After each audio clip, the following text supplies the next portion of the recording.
আমার পিছনে চলছে মাছ ধরার একটি উৎসব। এই উৎসবে ছেলে বুড়ো মেয়ে সবাই কিন্তু অংশগ্রহণ করছে মাছ ধরার। যে যা পারে তাই নিয়ে এখানে চলে এসেছে মাছ ধরার জন্য। একটি হাল ট্রাক দিয়ে জমি চাষ করছে এবং তার আশেপাশে এই মাছ, অসংখ্য মাছ, সবাই মাছ কুড়াতে ব্যস্ত। আমাদের দেশে খাল বিল অনেক রয়েছে, এই সব জায়গায় অনেক মাছ হয় প্রতি বছরে। এমন লোক খুঁজে পাওয়া মুশকিল আমাদের দেশে যে কখনো জীবনে মাছ ধরতে ইচ্ছা পোষণ করেনি। সবাই চায় মাছ ধরতে, কিন্তু সময় সুযোগ হয়ে ওঠে না বিধায় আমরা কিন্তু সব সময় মাছ ধরতে পারি না। তবে মাছ ধরার কিন্তু আমারও ইচ্ছা প্রবল, কিন্তু কিছু করার নেই। যেহেতু আমি ভিডিও করতেছি, আমি যদি এই ভিডিওটি না করতাম তাহলে কিন্তু আমি নিশ্চিতভাবে মাছ ধরতাম, কারণ আমি গ্রামে বসবাস করি। গ্রামে মাছ ধরার উৎসবে অংশগ্রহণ করাটা মানে ভাগ্যের ব্যাপার।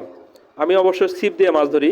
তো এখানে সকলকে মাছ ধরতে দেখে আমি এগিয়ে আসলাম এবং মাছ ধরা দৃশ্যটি আমি নিজে লক্ষ্য করছি এবং আপনাদের জন্য একটি ভিডিও তৈরি করে নিচ্ছি, যাতে আপনাদের কাছে উপস্থাপন করতে পারি। আপনারাও গ্রামের এই দৃশ্যটি দেখতে পারেন, যাতে মাছ কীভাবে ধরে।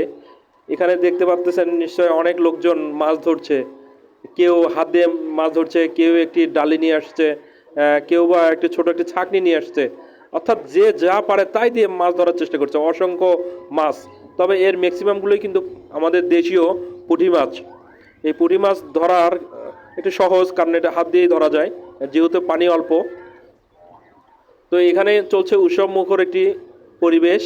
সবাই একেবারে মজা করে কিন্তু মাছ ধরতেছে। বিশেষ করে ছোটরা যারা আছে তারা একেবারে কাদায় গড়াগড়ি খেয়ে যেন মাছ